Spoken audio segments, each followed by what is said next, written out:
Olá, seja bem-vinda, seja bem-vindo a mais uma aula de vinho em formato de podcast. Eu sou o professor Marcelo Vargas, nós vamos rodar a vinheta e já vamos para o conteúdo.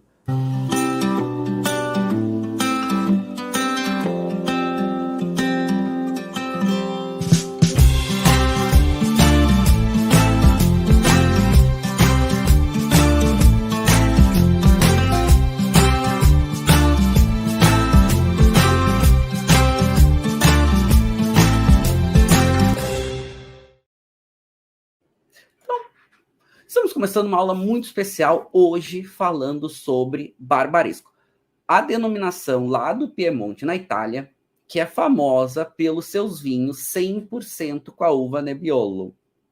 E por que isso? Porque na Itália, de modo geral, são poucas as denominações, e aí nós estamos falando de 407 denominações entre DOCs e DOCGs na Itália, mas são pouquíssimas que exigem 100% de uma variedade. Normalmente, as denominações permitem diferentes uvas, muitas vezes tem uma uva protagonista, que exige ali em torno de 85%, às vezes um pouco mais, às vezes até um pouco menos, mas 100% são poucas as denominações. E Barbaresco é uma das denominações que exigem 100% de uma única uva, que é a Nebbiolo. E a primeira coisa que a gente já pode pensar, e assim, já trazendo para a nossa aula, e eu quis fazer essa aula para falar de Barbaresco agora para vocês, porque eu acabei de voltar de lá, não faz muito tempo, e eu aproveito essas imersões, que são pesquisas de campo, algumas eu consigo até levar alguns alunos junto, e entender um pouco o que os produtores estão passando, o que a região está passando, o que a denominação vem pensando. E a gente está num processo de mudança muito grande. Mas eu já vou chamar a atenção, porque Barbaresco é uma denominação que seguidamente está passando por processo de transformação. Vamos pensar que a denominação de Barbaresco ela é criada junto com as primeiras denominações da Itália, ali na metade dos anos 60. Né? Na verdade, 1966 é quando vai surgir a DOC Barbaresco. Mas o conceito do vinho, a ideia do vinho, a área demarcada, ela é mais antiga. Ela vem do final de 1800. Mas desde que foi criado, e aí vamos pegar que a primeira referência para a denominação de Barbaresco, ou para a área de Barbaresco, vai ser estipulada em 1893, quando a gente vai ter um enólogo, né, um produtor que produzia vinhos para a realeza, e a gente está falando aqui do nosso queridíssimo, da nossa... A gente está falando da Casa de Savoia, né, na verdade, do Reino de Savoia aqui, que era o reino a qual o Piemonte fazia parte, final de 1800, e a gente já vai ter um processo, que a gente já está acontecendo o processo de unificação da Itália como um país. Então, é uma transição importante e que o conceito do vinho barbaresco vai estar surgindo no meio dessa transição. Então, não é fácil você ter uma organização a ponto de ter uma marca, uma área demarcada e um conceito, porque a gente precisa... É legal a gente pensar uma coisa. Toda denominação, toda indicação geográfica, ela é uma marca. Ela é uma marca protegida. Então, hoje a gente fala de Barbaresco, Barbaresco é uma DOCG italiana. É uma denominação com regras para um estilo, um perfil de vinhos, mas é uma marca protegida. Ninguém pode fazer um vinho no mundo e botar o nome de Barbaresco, porque é uma falsificação. Então, isso a gente tem que entender que toda denominação de origem, ou toda indicação geográfica como um todo, ela é uma marca protegida que protege um nome acima, inclusive, do conceito de estilo de vinho. Então, Barbaresco estava no final de 1800, passando pelo seu processo de organização. É 1893 que vai ter a primeira referência a um vinho chamado barbaresco, porque até o final de 1800, começo de 1900, era uma área importante para a produção de uva Nebbiolo, mas essa uva normalmente ia fazer ou os vinhos de Barolo, ou um vinho que eles chamavam normalmente de Nebbiolo de Barbaresco. Porque não tinha um conceito, não tinha uma ideia de área para fazer um vinho exclusivo daquele lugar. Essa foto aqui que vocês estão vendo, ela é uma foto que eu fiz em cima da Torre de Barbaresco, na comuna de Barbaresco, que é uma das vistas mais bonitas que a gente tem do Piemonte, e vocês já conseguem olhar muito o que é o cenário de Barbaresco. E aí a gente já vai começar a fazer até uma comparação com Barolo. O que muda de Barolo de Barbaresco? Então aqui o que vocês estão vendo? Aqui um riozinho, o rio Tânaro, aqui as colinas de Barbaresco, e aí a gente vai ver que Barbaresco tem uma área menor do que Barolo. Ela é mais ou menos 3 vezes menor do que Barolo. Mas Barbaresco tem uma consistência maior do que Barolo. E a gente vai entender por quê. Eu não estou dizendo que Barbaresco é melhor do que Barolo, tá, gente? Não é isso. Mas tem uma consistência maior. Mas olhando esse cenário, a gente já entende um pouco do que é a região de Barbaresco. Ela é uma região muito peculiar. Ela é uma região muito única. Por isso consegue fazer vinhos tão especiais. E a gente consegue, inclusive, para nós que gostamos, né, de vinhos e gostamos de vinhos complexos, intensos, a gente consegue ter vinhos com uma boa consistência, com preço, claro, tem a sua valorização, não é uma denominação de vinhos baratas, até porque é feito 100% de Nebbiolo. O Nebbiolo é uma uva difícil de amadurecer, não é uma uva fácil, é a uva mais difícil do Piemonte de amadurecimento. Então são poucos lugares onde essa uva consegue se desenvolver bem e fazer vinhos de alta qualidade. Mas hoje a gente tem uma oferta de Barbaresco muito interessante, com produtores em diferentes estilos e perfis, e cada vez mais também não só valorizando a denominação Barbaresco, mas também valorizando áreas menores dentro da denominação Barbaresco. Então aqui um exemplo, né, que eu trouxe para vocês de um produtor que é bem importante, chamado Produttori del Barbaresco. Produttori del Barbaresco era uma cooperativa e foi uma das primeiras cooperativas a realmente trabalhar com o nome Barbaresco. Mas percebam aqui com os vinhos não só com o nome Barbaresco, mas também com áreas específicas, como, por exemplo, né, Rabaiá, Ovello, Montefico. Então, percebam aqui já áreas específicas de Barbaresco sendo salientadas no rótulo. Isso é novo. Isso é novo. A gente está falando que, aliás, deixa eu até fazer uma observação, né? Barbaresco foi a primeira área na Itália a ter os seus vinhos crus, os vinhedos crus classificados. 2007. Foi a primeira área na Itália, logo, foi praticamente junto com Barolo. Mas em 2007 que Barbaresco faz a sua classificação de vinhedos crus, os chamados MGAs. Então vai ser a primeira área na Itália a ter classificação de vinhedo. A gente chama de cru é um conceito francês, mas traduz o que seria isso. Mas, claro, como a gente está falando da Itália, não pode usar o termo cru, tem que usar um outro termo, e a Itália criou um nome para isso, que é MGA, né? Menzione Geográfica de un Ciglio. Agora, a ideia é muito boa. Apesar que tem muitos produtores que contestam isso, tá? Já vou explicar para vocês. Tem muitos produtores que não gostam dessa ideia dos vinhedos crus, nem em Barolo, nem em Barbaresco. São regiões bem tradicionalistas. Mas também falar que é uma região muito valorizada.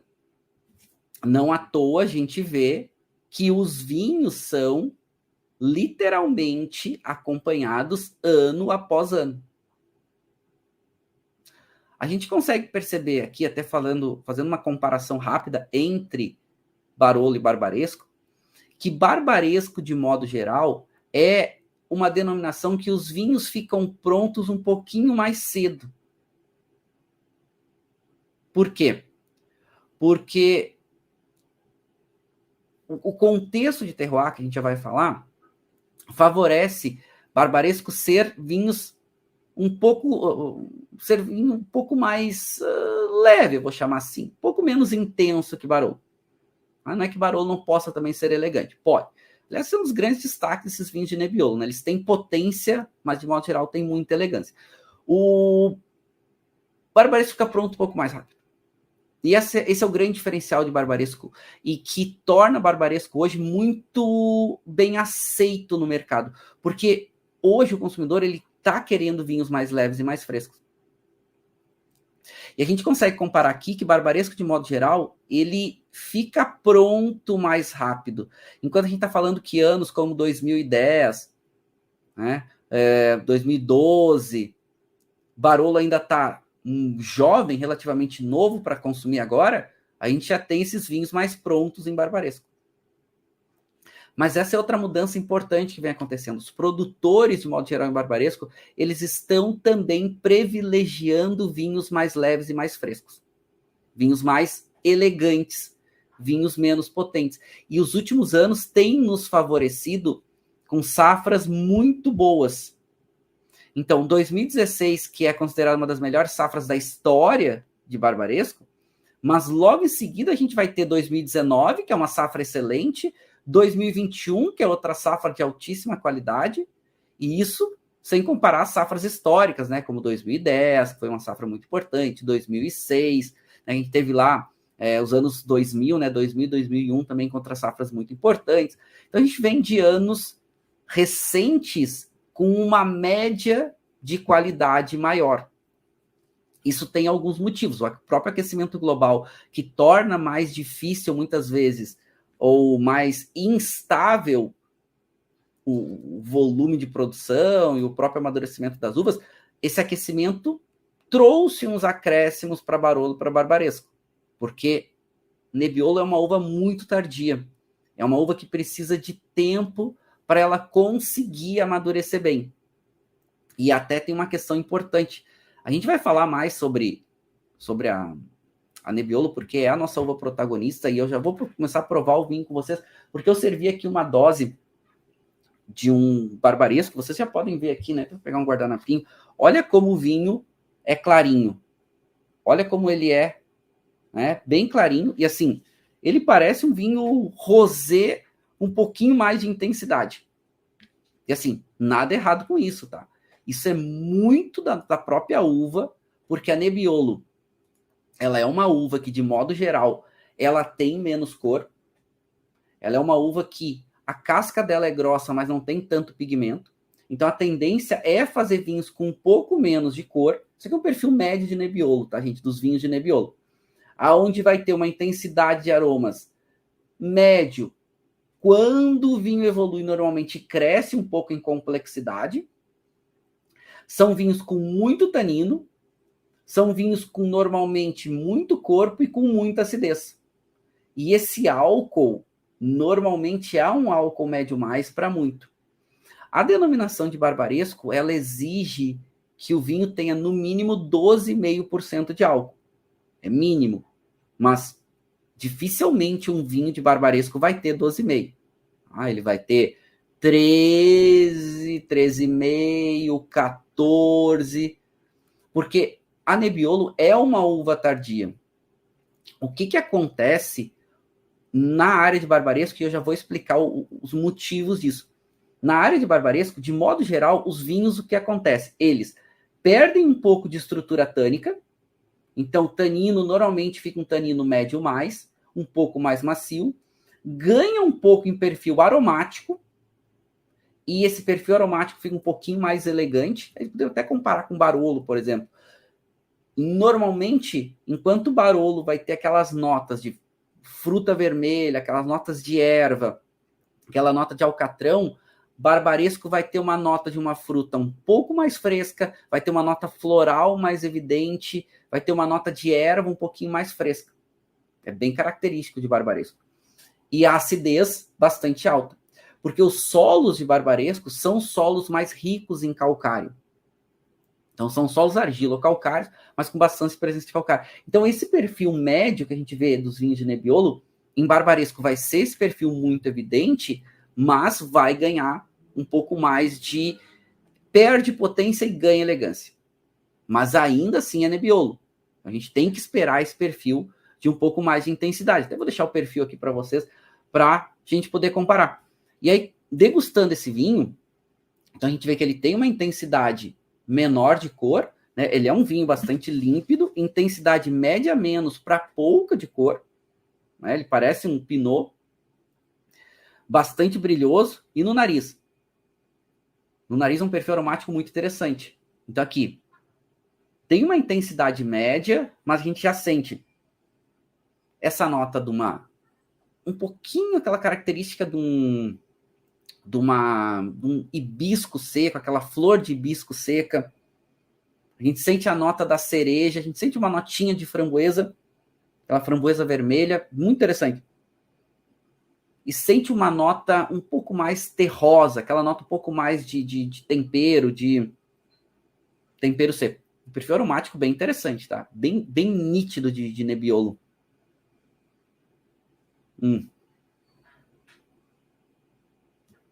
Delicioso. Ele tem aquele, sabe aquele vinho que dá vontade da gente colocar na boca? Então, a gente agitando a taça.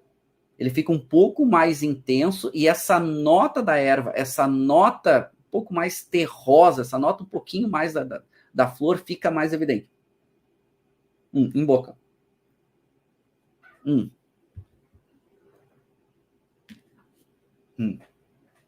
O grande destaque de Nebbiolo, né?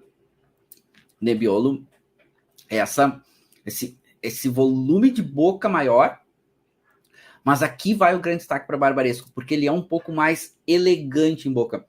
Então tem o tanino presente, o tanino tá ali, tá dando a estrutura para o vinho, mas a acidez, junto com esse preenchimento de sabor, e esse é um dos grandes segredos de bons Nebbiolos, é que eles precisam ter sabor para não deixar com que o tanino e a acidez do vinho deixem o vinho muito intenso, muito secante, muito até agressivo em boca. Precisa ter sabor para pegar todos esses elementos e deixar esses elementos agradáveis, porque além da estrutura, além da acidez, você tem o sabor ajudando todo mundo aqui a ficar bem. E é o caso desse vinho, né? Até eu já vou tomar mais um gole e falar das estruturas, mas assim, o que eu estou provando com vocês é um produtor chamado Adanada, Valeriano, 2019, que é uma safra muito boa. Ele é um produtor pequeno, tá, da área de Treviso. Já vou mostrar isso para vocês, que é uma das comunas da denominação de Barbaresco. E é um produtor, ó, tem 14% de álcool, tá? É um ano um pouco mais quente. E é um ano onde acaba... Não adianta. A uva tem um amadurecimento extra. Apesar de que aqui um bom produtor, e aqui dá para sentir isso, porque a gente sente que esse produtor ele tem elegância no nariz e ele tem muita elegância em boca. Toma mais um gole.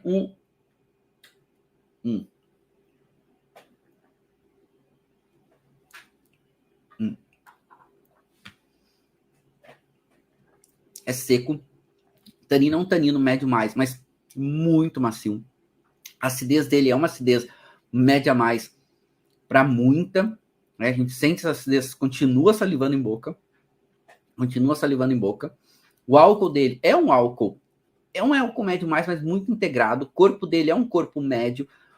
Agora, a acidez e o sabor desse vinho, com essa textura de tanino, é delicioso. O final dele é um final médio mais para longo. Assim, é um vinho muito bom, né? É um barbaresco de alta qualidade, mas assim, ainda novo. Mas essa já é uma mudança importante que está acontecendo nos vinhos de barbaresco. os vinhos estão ficando mais fáceis de serem consumidos, mesmo jovem. 2019 é uma safra nova, é uma safra recente e de vinhos potentes. Agora, os produtores estão fazendo os vinhos mais elegantes, estão fazendo os vinhos menos cansativos de modo geral. E estão fazendo os vinhos menos extraídos, os vinhos mais com qualidade. Então não é só serem mais leves, mas os vinhos precisam ter qualidade para isso. Se comparado com esse perfil de Nebbiolo, ele tem um pouco menos de estrutura tânica, ele tem um pouco menos de corpo e ele tem essa acidez super destacada. E um perfil aromático, principalmente em boca, bastante interessante, porque ele é jovem, ele é um vinho com 4, 5 anos. Então, um vinho que é bastante recente para Nebbiolo, principalmente para essa potência que normalmente Nebbiolo tem. E aqui, eu já quero chamar a atenção de vocês exatamente para isso, porque a gente vai começar a falar das características de terroir para entender como é que esses vinhos conseguem ser elegantes a esse ponto e se comparados com Barolos, eles ficam normalmente tão mais leves. E falei uma coisa para vocês, eu tenho que comparar com Barolo, não tem jeito, porque são denominações praticamente irmãs, são denominações que andam juntas, inclusive tem o mesmo consórcio de tutela, né? Consórcio é a associação de produtores que regulamenta a denominação, é o mesmo consórcio de tutela, e é a mesma uva, e são regiões próximas, são denominações próximas, né, e o contexto de terroir é parecido, até certo ponto. Até certo ponto. Tá, vamos trazer aqui algumas perguntas de vocês. Até uma falando, Marcelo não descartou. Seria um pecado descartar nenhum desses? Sim, eu não vou descartar. Barolo e Barbaresco é contra a minha religião descartar. Tá? Não pode. Vinho bom a gente não descarta. Né? Não pode descartar.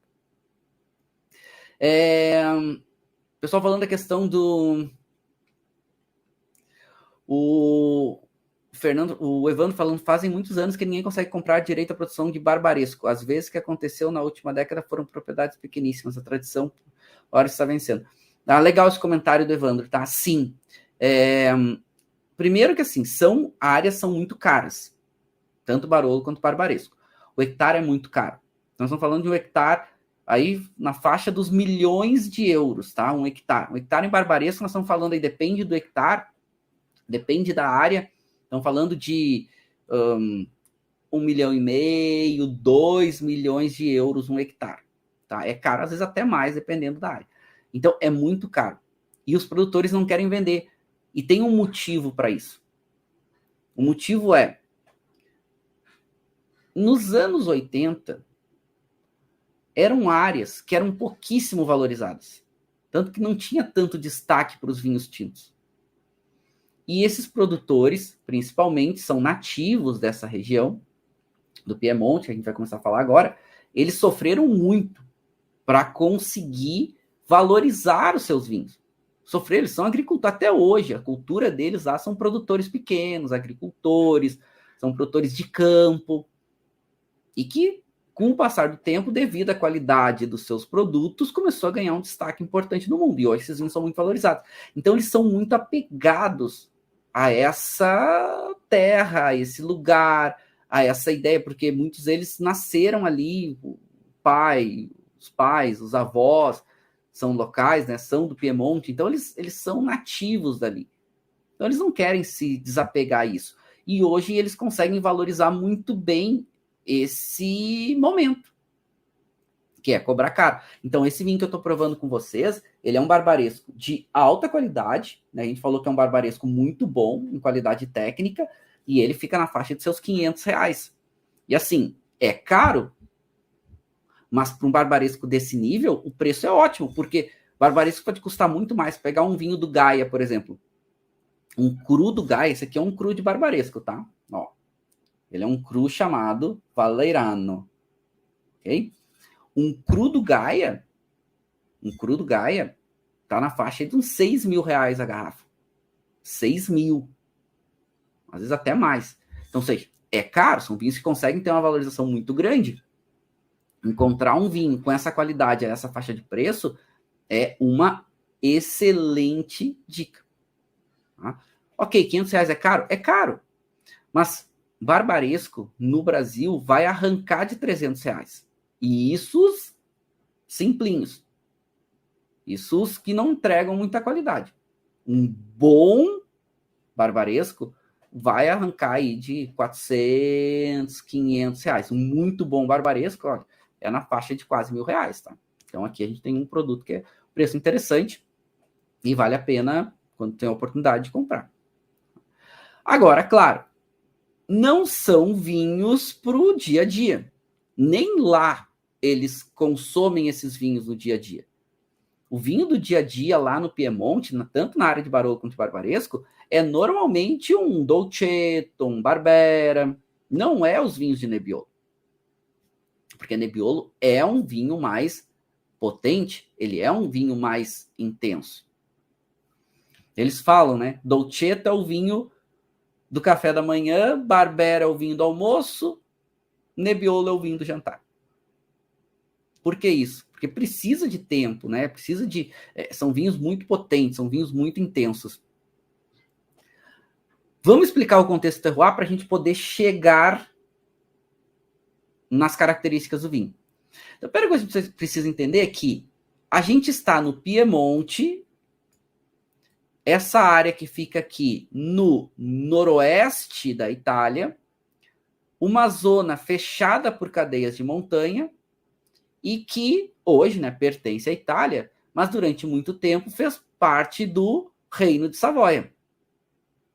O Reino de Savoia era um reino que englobava aqui boa parte do nordeste da Itália, mas uma parte do que hoje é a França, e foi durante muito tempo uma área de muita valorização, de muito destaque, de muita relevância. E claro, não demorou muito para os vinhos se tornarem também muito destacados. Mas isso a gente está falando dos anos aí, vamos lá, do século de 1800. Mas aí eu avanço um pouquinho daqui a pouco. Mas são vinhos muito antigos. Primeiro, Barbaresco virou DOC em 66. Foi uma das primeiras regiões da Itália, das denominações italianas, a ter classificação DOC em 66. E também foi uma das primeiras a ter classificação DOCG, DOCG, em 1980. Então, são áreas que historicamente já têm um conceito importante. Conta também, né, que a área de Barbaresco, né, quando o general von Mella, ele conseguiu derrotar numa das suas vitórias sobre a invasão de Napoleão Bonaparte aqui no norte da Itália, ele comemorou com os vinhos de Barbaresco. Então, essa vitória, né, no final de 1700, que uma das vitórias, no final, depois ele acabou sendo derrotado, mas ele, numa das vitórias, numa das batalhas, ele comemora com os vinhos de Nebbiolo de Barbaresco, que era como eram conhecidos os vinhos dessa área. Porque durante muito tempo, nós estamos falando aqui do nordeste da Itália, nós estamos falando de uma área que fica literalmente ao lado de Barolo. Então esse é um ponto importante, porque é uma paisagem muito bonita, Barbaresco. Aqui a gente está vendo, né, Barbaresco. A foto que eu mostrei para vocês lá no começo da aula, eu tirei aqui em cima. Ó. Aqui é a Torre de Barbaresco. Então a foto que eu mostrei para vocês, eu tirei daqui, para a gente ter uma referência, né? A gente ter aqui um ponto de localização. É uma região colinar, cheia de colinas, na verdade montanhas, né? Colinas e montanhas, aonde tem pequenas cidadezinhas no alto das colinas e as colinas em volta cercadas de vinhedos, ou seja, recheadas de vinhedos, né? E que é muito bonito. Tanto que essa área é patrimônio mundial da Unesco, foi reconhecida em 2014. Os vinhedos e o relevo que envolve aqui as áreas do Langue, Barbaresco está dentro das áreas do Langue, foram então classificadas como patrimônio mundial da Unesco. E merece, tá? Para mim, um dos lugares uma das regiões de vinho mais lindas do mundo. Piemonte também tá no meu top 3 aí disparado. Sem sombra nenhuma de dúvida. Tá? Então, eu seguidamente fico me pensando qual lugar no mundo de vinhos é o meu preferido. E normalmente o Piemonte fica em primeiro lugar. Difícil, no máximo segundo. Tá? Mas é difícil, porque Piemonte realmente é muito encantador. E Barbaresco, por mais que tivesse sucesso, então foi referenciado a primeira vez ali para vinhos em 1893, porque já tinha uva, já fazia vinho, mas de modo geral essas uvas elas eram utilizadas para os vinhos de Barolo, então era um vinho genérico de Barolo, apesar de que Barolo, vamos lá, o surgimento de Barolo vai acontecer ali no 1830, mais ou menos, tá? Quando o Conde de Cavour começa a dar uma valorização para a uva Nebbiolo aqui na região. Então vamos botar que Barolo vai surgir aí mais ou menos uns 60 anos antes. Barbaresco produz Nebbiolo de alta qualidade, só que muitas das suas uvas vão para fazer os vinhos de Barolo. Não, vamos lembrar que nessa época não tem denominação, não tem indicação geográfica, não tem nada, né? Tem o reinado de Savoia, que começa, claro, a partir do Conde de Cavour e depois dos próprios, né, dos marqueses de Barolo, né, principalmente a marquesa de Barolo, que também vai fazer um trabalho importante de valorização dos vinhos na área de Barolo. Os vinhos de Nebbiolo aqui começam a ficar muito famosos. Mas quem é famoso? Barolo. E isso historicamente. Barbaresco consegue ter a sua certa identidade, mas sempre à sombra de Barolo. Até que nos anos, e aí vamos falar de anos 60, vai ter a DOC de Barbaresco. Nos anos 70, Barbaresco ainda é uma região, por mais que tenha denominação, que fica à sombra de Barolo.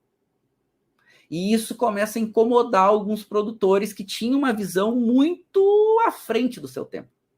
E esse aqui é o principal desses produtores, Ângelo Gaia. Tanto que a vinícola do Ângelo Gaia fica no centro da cidadezinha de Barbaresco. Você vai em Barbaresco, você passa na frente da vinícola e da casa dele. A casa dele é ali, né? O portão da casa dele é ali. Você está indo para a torre de Barbaresco. Eu vou voltar aquela foto que eu estava mostrando para vocês antes, tá? Que aqui, ó, é a cidadezinha de Barbaresco. Ó, aqui é a torre de Barbaresco. Aqui é a casa do Gaia, ó. É a vinícola e a casa do Gaia aqui. Tá? Você passa o portão da frente. Portãozinho bem baixinho, inclusive, né? Enfim, então é ali. E um dos maiores conceitos de vinho no mundo hoje. Mas isso não era nos anos 60, nos anos 70. Então, o Gaia estava assumindo a propriedade da família. Ele estava muito indignado com os vinhos de Barbaresco, que ficavam muito à sombra de Barolo. E ele começa um processo de valorização muito grande para a sua produção. Ele quer fazer vinhos melhores, ele quer fazer vinho de qualidade. E ele começa esse processo, os vinhos começam a ficar valorizados, ele investe muito nisso. Inclusive, um dos conceitos que ele implementa é fazer vinhos de áreas crus, de áreas exclusivas. Isso vai ser aprovado em 2007. O Gaia começa a fazer isso nos anos 60, nos anos 70. Então, décadas antes. E não à toa que Gaia hoje é considerado um dos melhores vinhos do mundo, porque realmente ele consegue dar essa valorização muito grande para os seus vinhos. Ele conta, esse livro eu sempre recomendo, tá? A Arte de Fazer um Grande Vinho, ele é um livro incrível, é um dos livros que eu mais gosto de vinhos que existe, e ele conta exatamente isso. Não só isso, né? Mas ele conta muito sobre essa mudança de Barbaresco dos anos 60, anos 70. E ele conta exatamente esse processo todo que o Gaia está implementando na Itália, só que não... Era muito difícil na época, porque tinha um preconceito muito grande, os produtores não queriam mudar. Os produtores queriam fazer o que eles faziam a vida inteira. Mas alguns desses produtores sabiam, como o caso do Gaia, que se eles não mudassem, não fizessem vinhos melhores, eles não iam conseguir valorizar os seus produtos. E uma das coisas que Guy era muito indignado é que barbaresco não era reconhecido. Tinha denominação, mas pouca gente sabia o que era. E ele conta no livro, né? Olha, eu para falar de barbaresco, eu tinha que dizer que era um vinho perto de Barolo, parecido com Barolo. E isso ele ficava indignado, porque ele queria que barbaresco fosse reconhecido pela sua qualidade. E não, claro, não somente ele, mas ele foi um dos pioneiros a fazer isso. E aí a gente vai ter depois, né, um processo de transformação por outros produtores, influenciados também pelo Guy, por alguns produtores importantes aqui da época, que começa a fazer um processo de transformação grande. E Barbaresco, claro, tem a sua personalidade, tem a sua identidade. Ainda a gente fala muito, quando fala de Barbaresco, fala de Barolo, e quando fala de Barolo, fala de Barbaresco, mas tornou algo mais próximo e com a sua identidade. E para falar dessa identidade, aqui é importante a gente começar a separar um pouco e entender o terroir. Separar o quê? Barolo de Barbaresco. Porque a relação entre eles é muito grande. Por quê? Barbaresco fica aqui na área do Langhe, que fica aqui ao sul do Piemonte, no meio dessas cadeias de montanha, cercado por montanhas. Então aqui a gente tem um clima continental, onde os invernos são frios e os verões são quentes. Barbaresco é uma área um pouquinho mais quente do que Barolo e com um pouco menos de altitude do que Barolo. Então já começa a diferenciar aí. O que eu estou falando para vocês? Que Barbaresco, as uvas, elas amadurecem um pouco mais cedo do que Barolo. Exatamente por quê? Porque o rio Tânaro, ele passa dentro da cidade, ele cruza a denominação. Ele passa literalmente dentro da cidade de Barbaresco, vai cruzar, né? Vai inclusive depois a Neiva e tudo mais. Mas assim, é muito forte a influência do rio Tânaro, que é um rio que ele acaba trazendo um pouco mais de moderação de temperatura, ele acaba esquentando um pouco mais, porque ele é um rio quente, né? Nessa área aqui, ele traz um pouco de aquecimento, de ventos quentes para dentro da região, e isso também ajuda no processo de amadurecimento das uvas. O solo de Barbaresco, ele é um solo muito rico em argila e calcário. E a gente sabe que a argila e o calcário, apesar de serem solos frios, eles fazem vinhos, geram uvas com um pouco mais de acidez e um pouco menos de potência. Barolo também tem esse solo, mas em uma parte de Barolo. Outra parte é muito rica em arenito, que dá muito mais potência. Então, a gente tem uma área um pouquinho mais quente, um pouco mais baixa, e que tem um solo que favorece vinhos para Nebbiolo um pouco mais elegantes. Então, olha que interessante, né? Ou seja, os vinhos de Barbaresco são vinhos que ficam prontos um pouco mais cedo do que os vinhos de Barolo. São vinhos um pouco menos potentes. E aqui Barbaresco soube valorizar isso. Se Barolo demora 4 anos para ir para o mercado, mínimo, Barbaresco falou o seguinte: eu consigo fazer um vinho que fica bom mais cedo. Então, eu vou colocar para o mercado mais cedo. Então, Barbaresco vai 1 ano mais cedo para o mercado se comparado com Barolo. Então, Barolo demora 4 anos para ir para o mercado. Barbaresco demora 3. Barolo Reserva demora 6 anos para ir para o mercado. Barbaresco Reserva demora 5. Então, vai para o mercado mais cedo. E ele soube valorizar muito isso. Uma outra coisa que Barbaresco soube valorizar é muito essa questão de valorização de cada área. Porque quando surge a denominação nos anos 60, a gente está falando de uma valorização da área toda. Mas os produtores, as pessoas que lidam com as áreas, os diferentes vinhedos em Barbaresco, eles entendem que cada área tem um perfil diferente. E eles começam um processo, principalmente a partir dos anos 2000, de tentar valorizar isso também. Não é mudar o nome da denominação, porque a denominação se chama Barbaresco. Mas se eu tenho um vinhedo com uma altitude, se eu tenho um vinhedo com uma inclinação diferente, o perfil muda. Então, em vez de colher a uva de vários vinhedos, misturar tudo e fazer um vinho só chamado Barbaresco, eu posso vinificar a uva daquele vinhedo separado, chamo de Barbaresco, mas posso botar o nome daquele vinhedo. E isso é o conceito de cru. E é isso que Barbaresco vai ser a primeira área na Itália a fazer essa valorização. Não é que outras já não fizessem, mas Barbaresco vai organizar isso. Então, em 2007, vai ser a primeira área produtora a oficializar isso no seu disciplinário, que é a regra de elaboração, dizendo, olha só, a gente classificou aqui a área de Barbaresco em 66 diferentes áreas, que tem perfis diferentes e que vão fazer vinhos diferentes. Se tu pegar aqui dessa área, faz um vinho um pouquinho mais leve. Se pegar o vinho dessa área, faz um vinho um pouquinho mais tânico. E fizeram essa classificação. E aqui vai uma observação, tá, gente?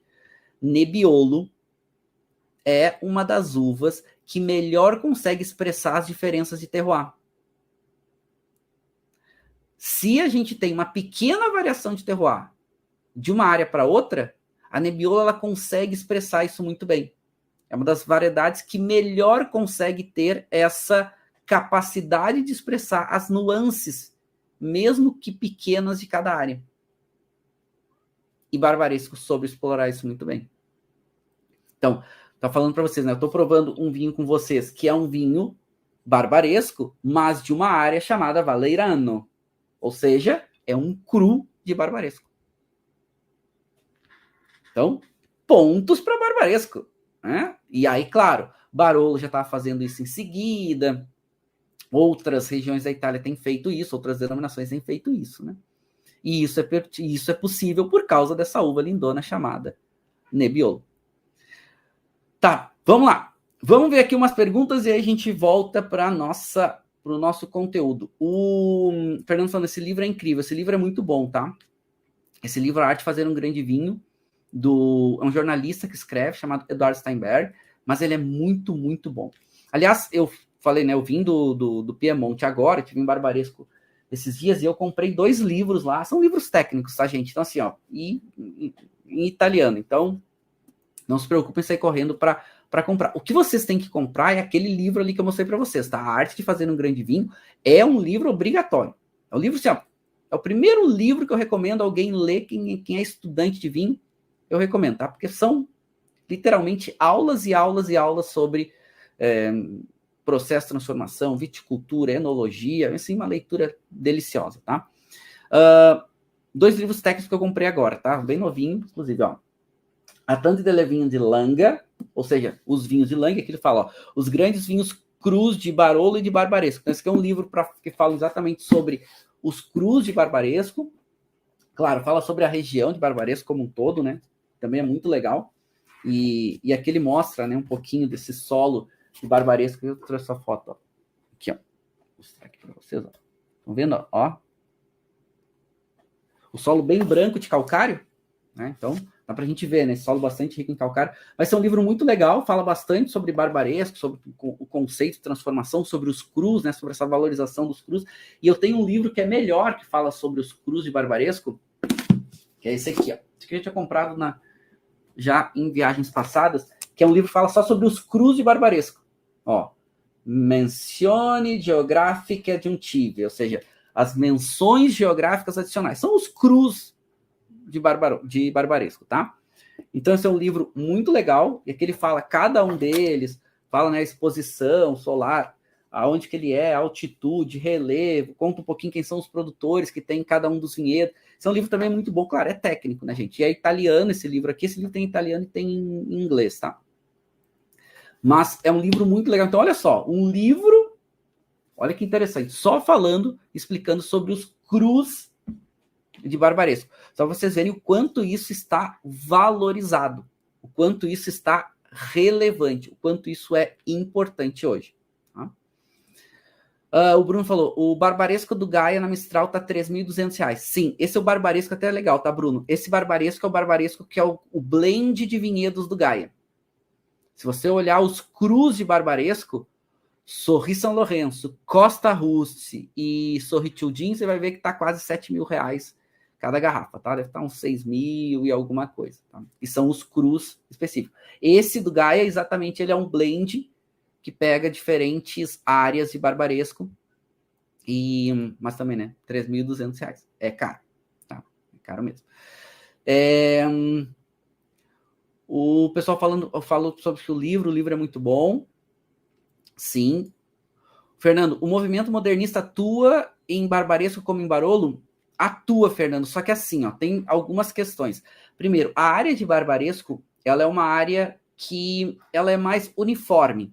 Ela oscila menos a questão de solos. E isso é muito importante para Nebbiolo.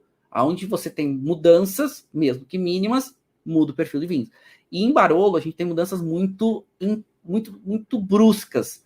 Desde solos mais ricos em argila, solos mais ricos em calcário, principalmente em marga, né, que essa mistura é um solo argiloso rico em calcário, mas solos também aluviais em algumas áreas, apesar que os vinhedos de Barolo não ficam nesses solos mais aluviais, mas tem muito solo com areia, tem muitos solos com arenito, que é esse solo, né, sedimentar de muitos e muitos anos da areia, vai criando rochas de areia, literalmente. Então, isso muda muito o perfil do vinho. Já barbaresco, a gente tem o solo mais rico em argila e calcário. Muito solo de marga, mas torna o terroir um pouco mais uniforme se comparado com Barolo. Então, além de ficar mais pronto mais cedo, vai para o mercado mais cedo, os vinhos de barbaresco, eles têm uma uniformidade um pouquinho maior. Eu não vou chamar de uniformidade, porque não é isso. Vai depender, claro, da área, vai depender da mão do produtor, mas digamos que oscila menos. Barbaresco é um pouco mais elegante de modo geral, não oscila tanto quanto o Barolo.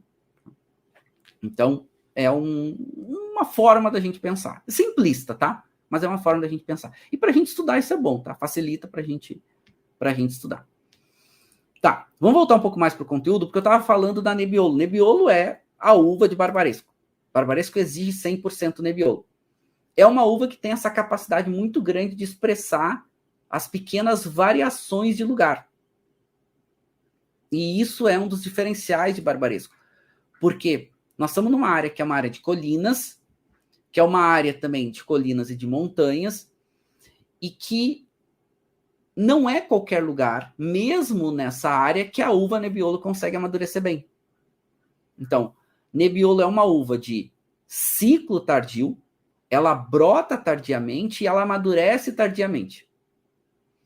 Ela tem um cacho mais compacto, ela é bastante vigorosa, então precisa de manutenção em vinhedo, né? E gosta muito de solo argilo-calcário. Só que ela é uma uva de maturação tardia. Então, não é qualquer lugar que ela consegue amadurecer bem. Por isso que, olha só, para a gente aprender sobre vinho, é legal que a gente pense.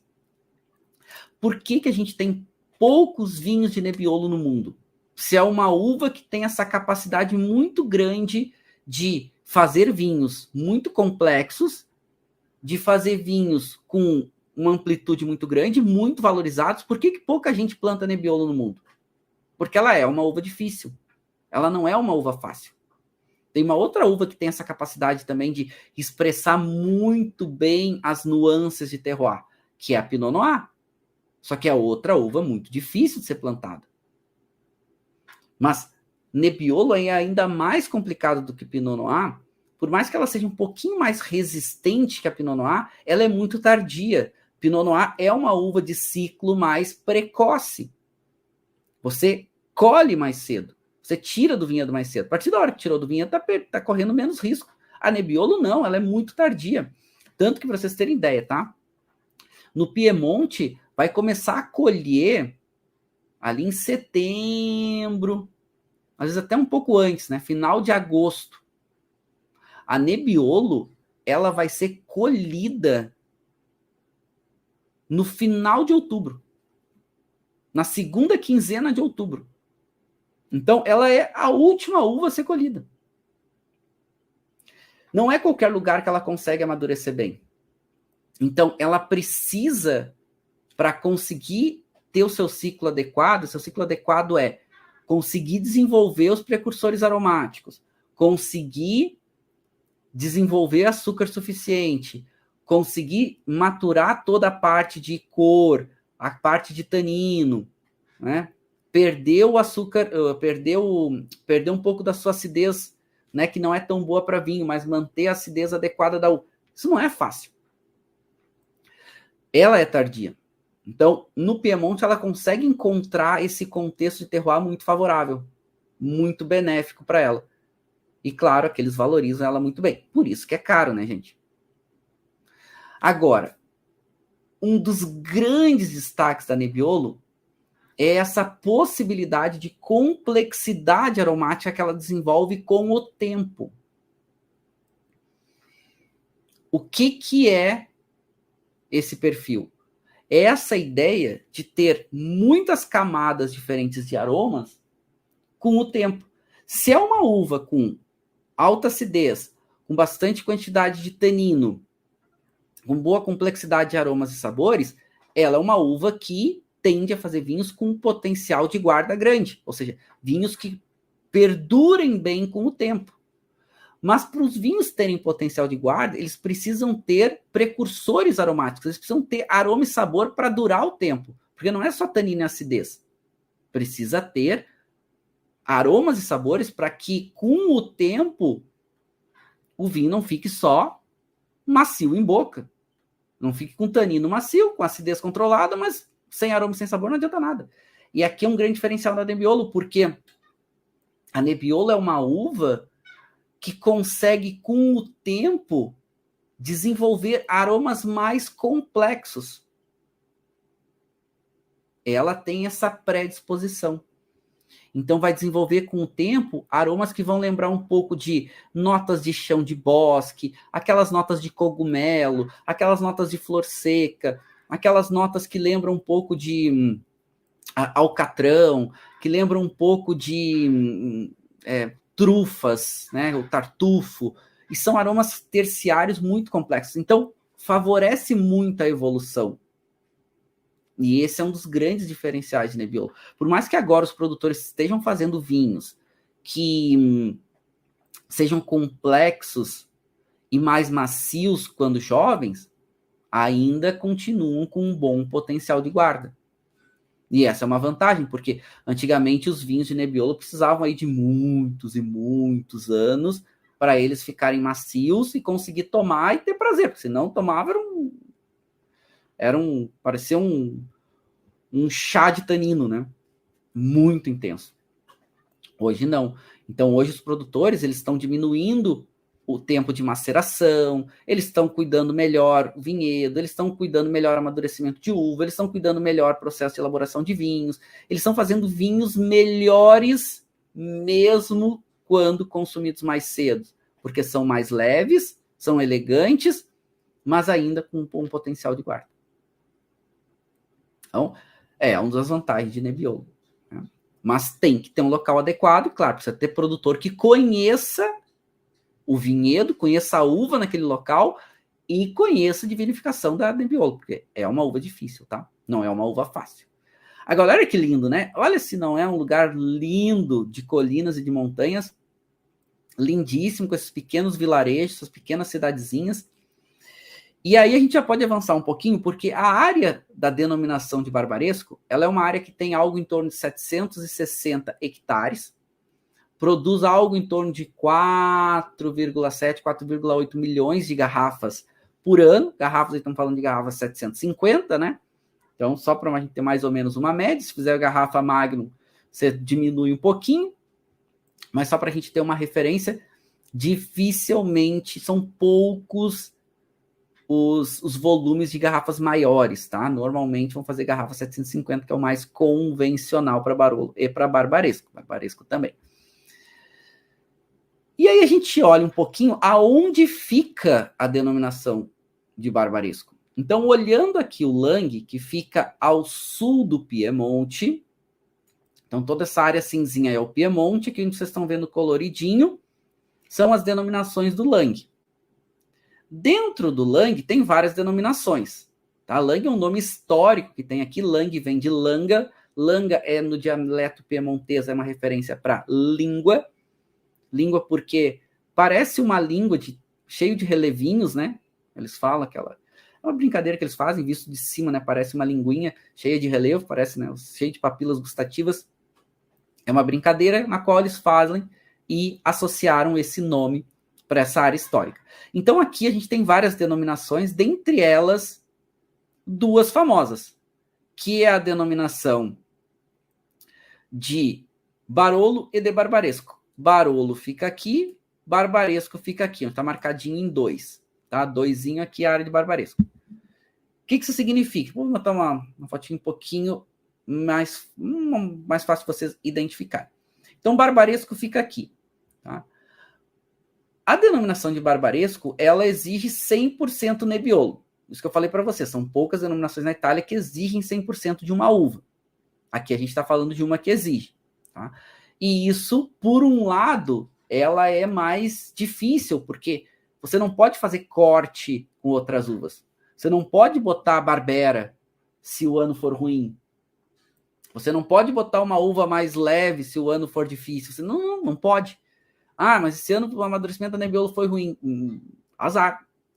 Né? Azar, não tem que fazer. Tem que, ou fica com ela, ou não faz Barbaresco naquele ano. E olhando aqui um pouco, para identificar um pouco esse processo, ó, que eu falei para vocês, do terroir, vamos pegar a comuna de Alba, que é a areazinha mais próxima, que é a cidade maiorzinha próxima a Barolo e Barbaresco, onde a gente vai ter para o oeste Barolo e para o leste Barbaresco. Percebam que o rio Tânaro vai passar aqui literalmente muito próximo à denominação de Barbaresco. Por isso que ele traz um calor extra aqui para a região. Vamos lembrar que a gente está numa área que ela é uma área com continentalidade. Então, os verões aqui, eles são bem secos e bem ensolarados. É relativamente quente, apesar de ser um continental temperado aqui, né? Ele não é aquele continental extremo. E vamos lembrar que a gente está no norte da Itália, né, gente? A gente está literalmente nos pés dos Alpes. Então, aqui é uma região que tem uma influência importante dos Alpes também, tá? Mas bem ensolarada. Então, o que acontece? A denominação de Barbaresco, que está aqui ao leste de Alba, ela envolve 4 comunas, 4 cidadezinhas. A cidade de Barbaresco, que dá o nome, a cidade de Neive, a cidade de Treviso e uma frazione de Alba chamada San Rocco Seno Delvio, tá? Que pertence a Alba, mas tem um pedacinho aqui que fica dentro da área da denominação Barbaresco. Então, tem uma cidade chamada Barbaresco que deu o nome para a denominação. A denominação engloba 4 comunas, 4 cidadezinhas. Então, só para se comparar com Barolo, Barolo são 11 comunas que estão dentro da denominação Barolo. Barbaresco são só 4 comunas que pertencem à denominação Barbaresco, tá? Olhando aqui uma dessas comunas e olhando esse relevo, aqui fica bem claro o que a gente consegue desse terroir, ou entender esse terroir. Aqui é a comuna de Treviso, né? Aquela comuna que a gente viu que é uma delas. Olha aqui a comuna inteira de Treviso, né? Olha como ela é pequenininha, minúscula, né? Uma igrejinha, uma cidade, umas casinhas e tudo mais, cercada de vinhedos. Lá no fundo, os Alpes, ó. Estão vendo os Alpes lá no fundo? Pois é, lá no fundo, os Alpes. Então, aqui, nessa área, por mais que ela seja uma área continental, ela está perto das montanhas frias. Então, dá uma moderada na temperatura. Então, mesmo sendo uma área bem ensolarada, ela não tem um calor excessivo. E isso ajuda uma maturação adequada da Nebbiolo. Outra coisa, as noites acabam sendo um pouco mais frias, porque os vinhedos que acontecem aqui, os vinhedos nessa região, são vinhedos que estão em altitude, que vão aí até 600, 700 metros de altitude. Então, para fazer barbaresco, primeiro, tem que estar dentro da área demarcada. Os vinhedos não podem passar de 550 metros de altitude, porque senão fica frio demais, não amadurece bem a Nebbiolo para barbaresco. E os vinhedos não podem estar em exposição norte. Por que exposição norte? Norte é onde pega menos sol. O vinhedo está olhando para os Alpes e não está olhando para a linha do Equador. Então, para fazer barbaresco, os vinhedos precisam estar em exposição leste, precisam estar em exposição sul ou sudeste. Que na verdade é aqui sudoeste, né? Então, na verdade, é leste, sudeste, sul, sudoeste e oeste. Os vinhedos não podem estar em exposição norte. Pode ter vinhedo em exposição norte, pode plantar uva, só que aquela uva não pode ser utilizada para denominação de barbaresco. Pode botar, fazer Nebbiolo Lang, pode ter outra uva como Barbera, enfim. Tá? Então, isso é importante. Por que essas regras de denominação elas existem? Exatamente para dar um estilo de vinho. Denominação na Itália define muito perfil de vinho e estilo, não qualidade.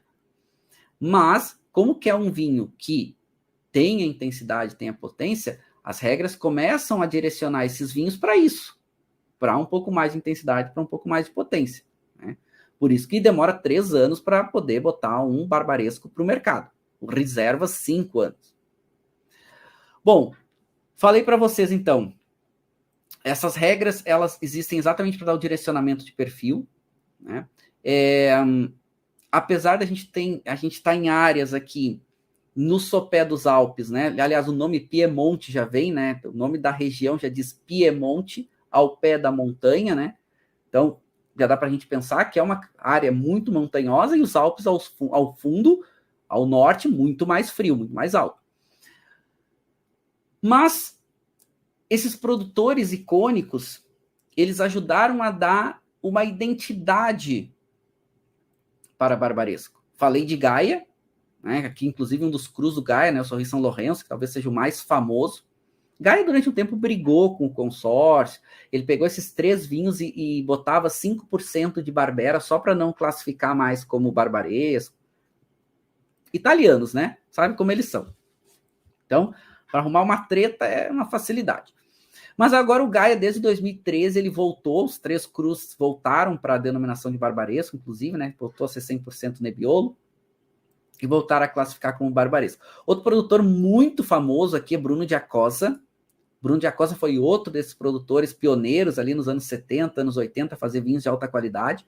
Né? Ele é um dos produtores que eu mais gosto de barbaresco, é Bruno Giacosa, que realmente é diferenciado. Mas falando um pouquinho, então, dessas regras de elaboração de barbaresco, vamos lá. Botei um resumão para vocês aqui. 100% Nebbiolo, altitude dos vinhedos máximo 550 metros, mínimo de álcool 12,5%, rendimento dos vinhedos, tá? Máximo 7 toneladas por hectare. Se for fazer um cru, no máximo 7.200 toneladas por hectare, o rendimento é menor, mas tem uma observação. Por mais que exija, no máximo, 8 toneladas por hectare, o que pode tirar de volume de litros dessas 8 toneladas é, no máximo, 5.600 litros. Ou seja, tu, além de ter uma regra muito rígida do volume de produção, você pode tirar uma quantidade de suco para vinho bem menor. Porque eles não querem que você prense demais a uva para tirar aquele suco ruim, né? Aquela parte daquele mosto ruim, né? Aquele mosto prensa que vai ter uma qualidade menor. Não, só pode tirar 5.600 litros. Então, só vai pegar aquela primeira prensagem com uma qualidade maior do mosto. né? Depois, só pode fazer condução em espaldeira e poda guiô. Ou seja, não pode produção enlatada, tem que fazer em espaldeira, não pode produção em gobelê, não pode, tem que fazer espaldeira, que é exatamente aquele sistema tradicional que a gente está acostumado hoje, que tem uma melhor exposição, gera uma melhor exposição solar, e poda guiô, que a poda guiô é uma poda que ela é muito adequada, né, para essas regiões um pouco mais frias, ela é muito uma poda que ajuda a videira a resistir um pouco mais até as próprias geadas, enfim, né? É uma poda que ajuda também muito na exposição solar dos cachos. Então tem a regra, é rígida, ou seja, o produtor tem que respeitar se quiser fazer barbaresco. E depois tem as regras de evolução do vinho.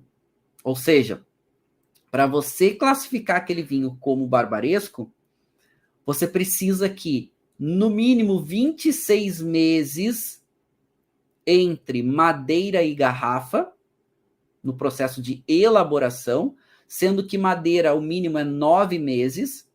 Muitos produtores deixam mais tempo. Por exemplo, esse produtor que eu estou provando com vocês, esse vinho fica 18 meses.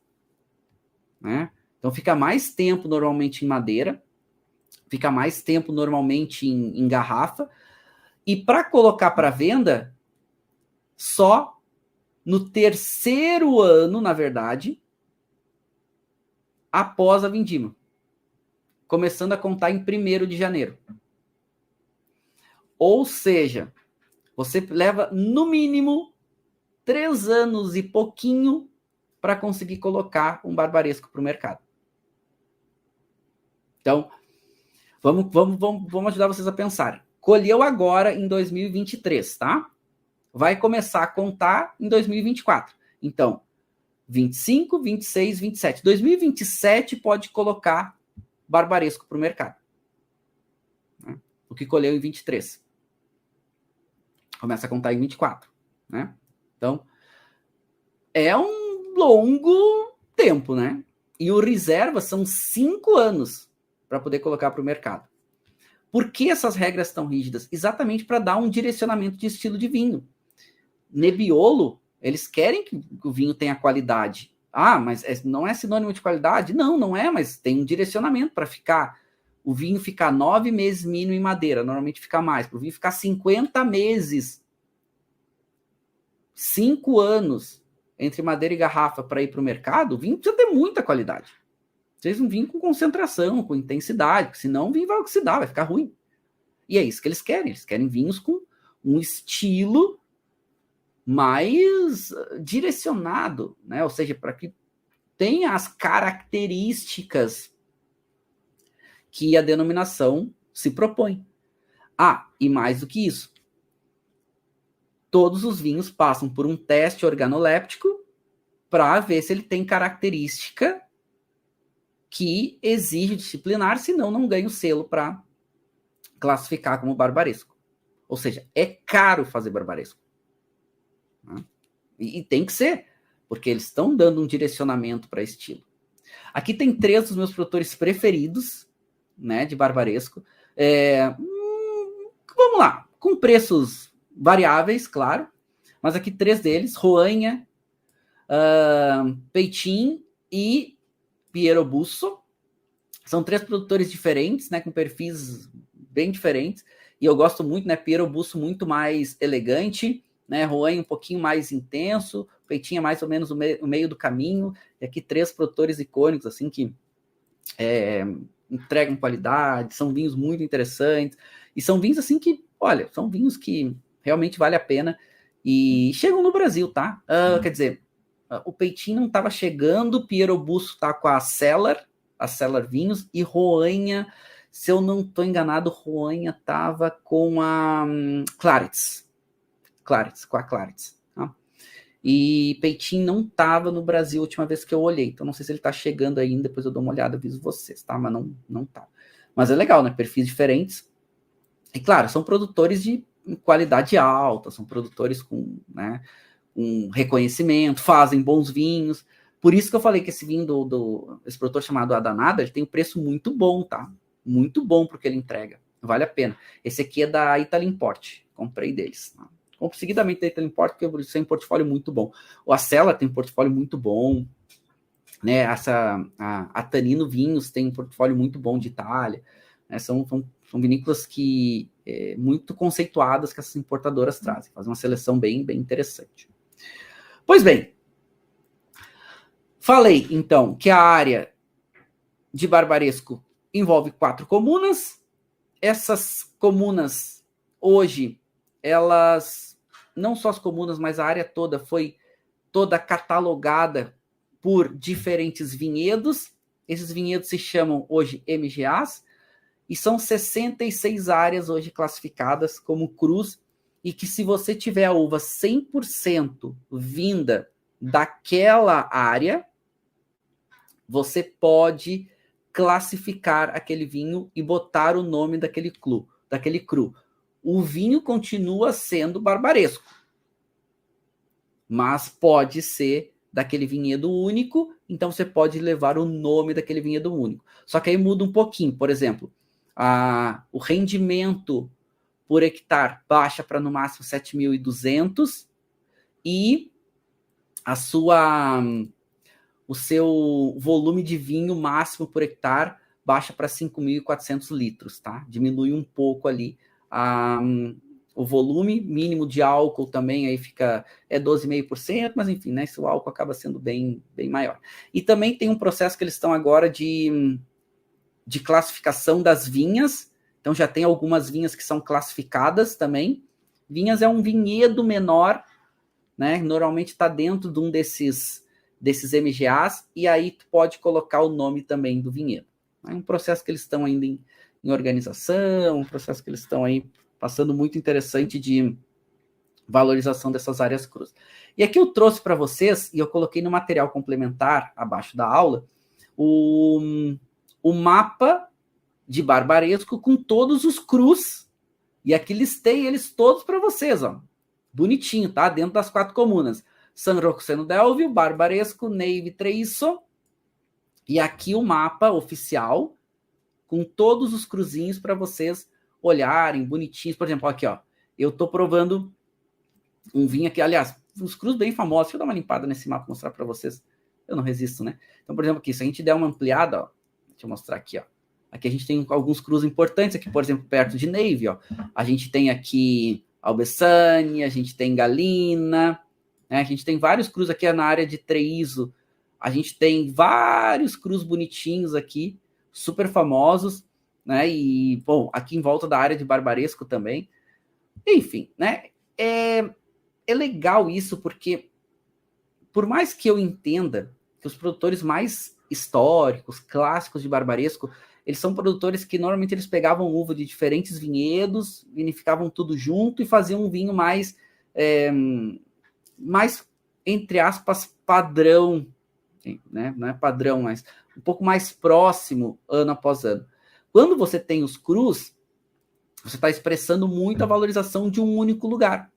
Quando você tem um barbaresco que envolve uvas de diferentes áreas, você vai ter um vinho mais com uma identidade do lugar todo, da denominação.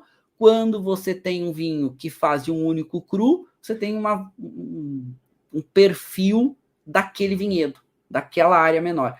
Não tem certo e não tem errado, né? São ideias diferentes. Antigamente, não tinha essa valorização dos crus. Hoje tem, né? Então, são áreas complementares e eu gosto, tá? Eu gosto da ideia. Eu acho assim, bom produtor faz bom vinho.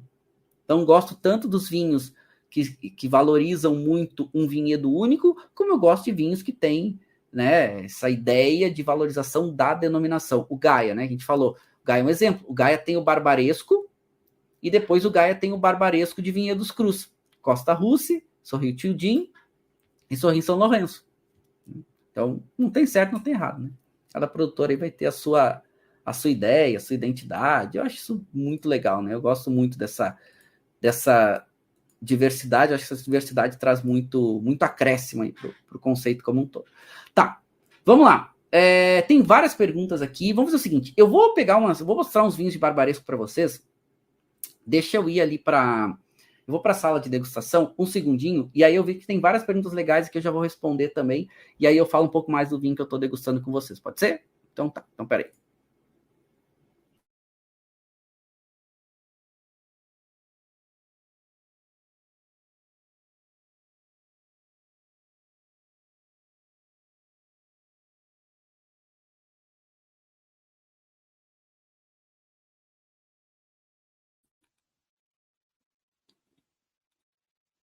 Eu vim aqui para a sala de degustação, e aí, para mostrar alguns vinhos para vocês, o que eu estava provando com vocês aqui é o Adanada, né? Aqui, ó, Valeriano, ó, opa, aqui, ó, 2019, tá? E esse produtor que traz é a Italo Import, né? Esse vinho aqui que eu estou provando com vocês, assim, o perfil aromático dele muito bom. Assim, para 2019, jovem, recém foi para o mercado, o vinho tá amplo, tá complexo, tá, né? Tá delicioso, assim, tá bom. Esse vinho, colocar com ele aqui uma carne, botar uma carne, olha, não precisa ser uma carne muito intensa, mas uma carne temperada com ervas. Isso aqui ia ficar simplesmente maravilhoso, tá? Podia ser assim, umas iscas, sabe? Podia até fazer assim, uma massa, uma pasta clássica com um ragu, mas não um ragu tradicional, sabe? É aquelas iscas, nem chega a ser um ragu, pega, corta umas iscas, dá uma trabalhada naquelas iscas com alguma coisa de ervas, depois bota aquela massa, aquele pene, assim, nossa, isso aqui fica muito bom. Fica muito bom mesmo. Fica incrível. Tá, vamos lá. Eu tenho algumas perguntas de vocês. Deixa eu mostrar aqui alguns vinhos também, alguns barbarescos diferentes, tá? Outra coisa interessante, barbaresco pode usar tanto garrafa bordaleza quanto garrafa borgonhesa, a Borgonha, quanto usar a garrafa clássica criada pelo consórcio de Barolo de Barbaresco, criado lá pelo Renato Ratti, que é a garrafa Albeísa, que é essa garrafa que ela tem um formato quase de Borgonha, só que ela tem a curvatura dos ombrinhos um pouquinho mais compridinha. Ela é mais ou menos o meio do caminho, né? Entre uma Borgonha, uma garrafa Borgonha tradicional e uma garrafa Bordeaux. Né? Bordeaux é essa daqui, essa aqui é a Albeísa. E a Albeísa, ela leva o nome, né? Albeísa, aqui, ó. Tá vendo? Tá marcadinho em alto relevo aqui, ó. Eu até peguei aqui um produtor que chamado, que eu gosto bastante, La Spinetta. Ó, La Spinetta Barbaresco, né? Aqui, 2017. Ele faz um trabalho muito bacana. Claro, quem traz a Spinetta para o Brasil é a Ravan. E 2017 é um ano um pouquinho mais fresco, mas aqui eles usam aqui um outro vinhedo. Ó. Aqui um vinhedo chamado Galina. Ó, 2017. E 14,5% de álcool. Então vai muito também da maturação que o produtor quer. E eu vi que tinha umas perguntas interessantes. Deixa eu trazer aqui. Tinha umas perguntas legais. A Mariana perguntou: é comum que os produtores barbarescos também elaborem vinhos mais simples que cheguem antes ao mercado? Também, tá? Assim, eles estão passando por um processo muito grande, tá, Mariângela? Porque assim, a regra de denominação, ela exige que todo o processo de elaboração do vinho seja feito dentro da denominação. Só que o processo de engarrafamento, não. Nem Barolo, nem Barbaresco. Então, hoje, principalmente grandes redes supermercadistas, eles vão em Barbaresco, pegam vários pequenos produtores, eles pedem para eles vinificar e compram o vinho deles vinificado. Levam isso em caminhão-pipa para um lugar fora e engarrafam lá e vendem um barbaresco mais barato. O consórcio tem feito um trabalho importante de tentar proibir isso para tentar subir mais a métrica de qualidade. Tá? Então, Eles têm tentado para que... Só que, claro, os vinhos barbarescos mais baratos vão deixar de existir, né? Muitos desses vinhos, que às vezes até alguma coisa chega no Brasil de vez em quando a preço aí de R$290, às vezes R$250, são esses barbarescos mais baratos, tá? São normalmente de grandes redes, assim. Mas está mudando, tá? Mas, sim. Então, a ideia é exatamente subir a régua de qualidade. Ah, tá, ficam falando, tá, mas então o produtor, ou ele vai fazer um barbaresco que é caro, ou ele não vai fazer, é mais ou menos isso. Ou ele pode escolher e não classificar como barbaresco, fazer Nebbiolo Lang, por exemplo, que está dentro da mesma área, só que é uma DOC, não uma DOC-G. Pode fazer isso também. O Fernando perguntou, daí a razão pelos valores também serem altos para a venda, né? Manter esses vinhos por mais de 3 anos é um grande custo para o produtor. É verdade, sim, tá, Fernando? É um grande custo para o produtor, tá? Ele não tem jeito. Não tem jeito.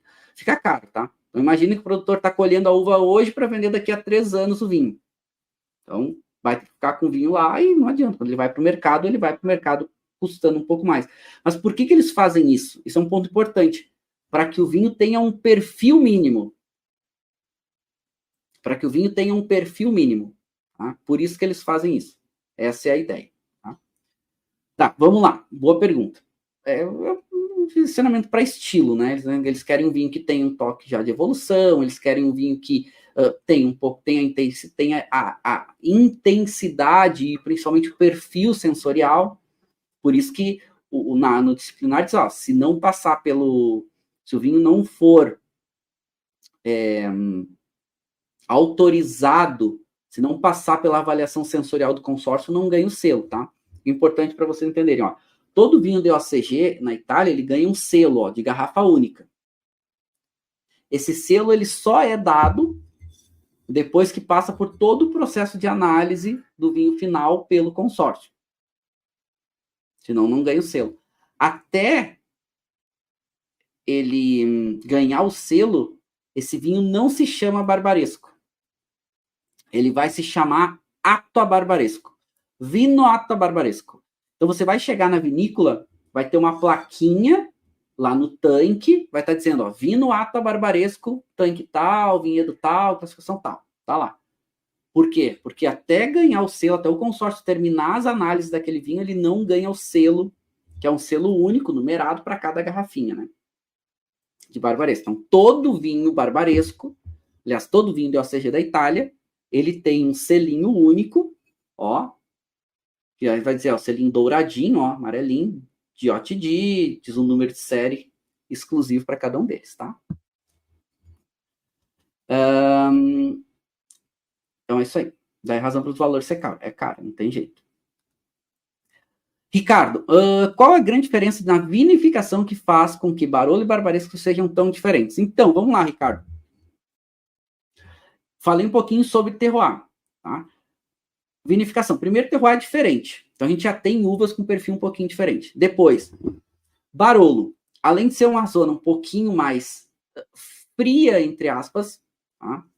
Se comparado com o Barbaresco, ela tem áreas com um pouquinho mais de altitude também.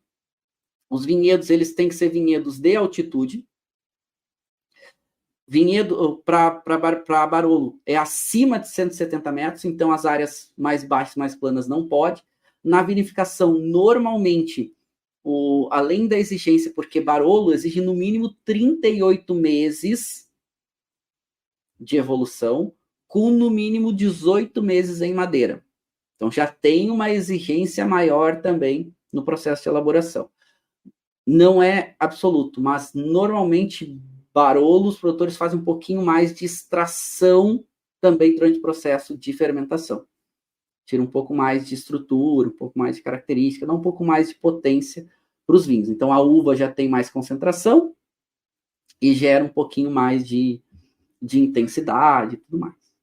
Então, claro, mas isso estou generalizando uma coisa aqui, mas vai muito da mão do produtor. Né? Cada produtor vai ter o seu perfil.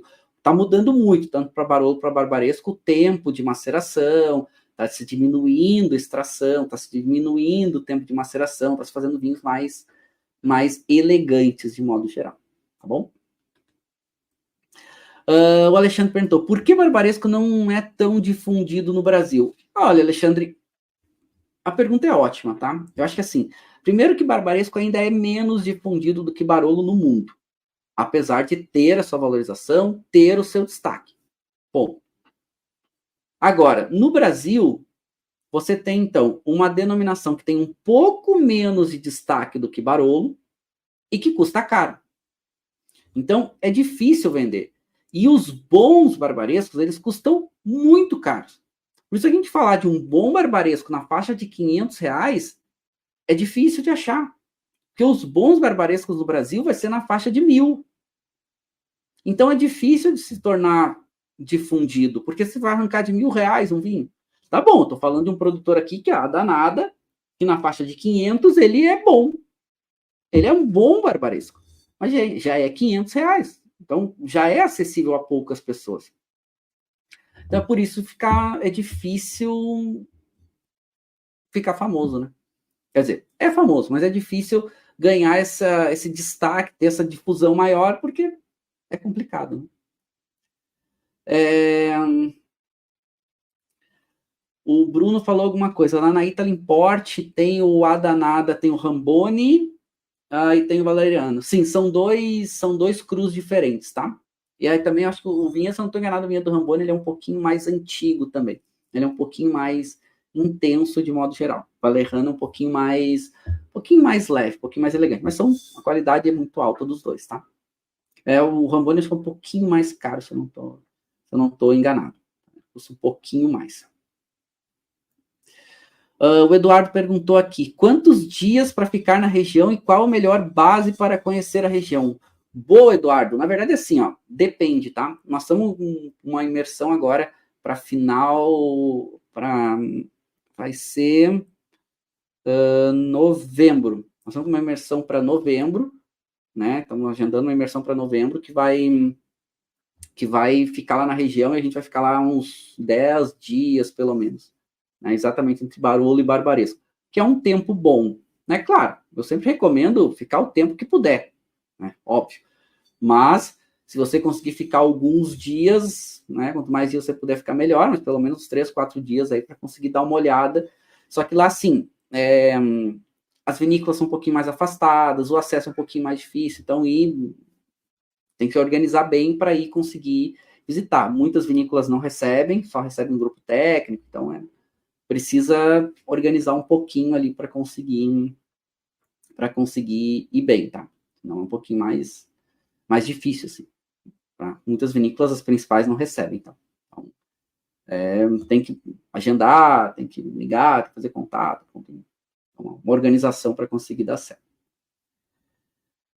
Bom, turma, acho que tem muita interação. Eu gostei muito, assim, da nossa aula de hoje. A gente conseguiu ver um pouquinho mais sobre essa riqueza de barbaresco, que apesar de ficar muito à sombra de Barolo, já tem essa identidade, consegue ter preços mais interessantes, consegue ter ser um pouquinho mais leve, elegante e bom produtor. Essa é a dica final para vocês, é que bons produtores fazem bons vinhos, eles são as grandes referências e, claro, vão custar mais caro, não tem jeito, acaba sendo mais caro, bons vinhos são mais caros, bons produtores são mais caros ainda, e achar bons barbarescos com preços interessantes, com uma qualidade alta, é sempre o nosso desafio, né? Ou seja, achar essas denominações mais importantes, tendo qualidade não sendo tão caro, é uma das nossas alegrias aí no mundo. Por isso que eu gosto de indicar alguns produtores para vocês, alguns icônicos, alguns destacados, alguns reconhecidos, algumas referências, também alguns com preços bons, né, num mercado tão caro quanto é o mercado brasileiro. Adorei as interações, acho que foi muito legal. A gente conseguiu evoluir bastante. Quero deixar aquele beijo final, quero deixar aquele brinde.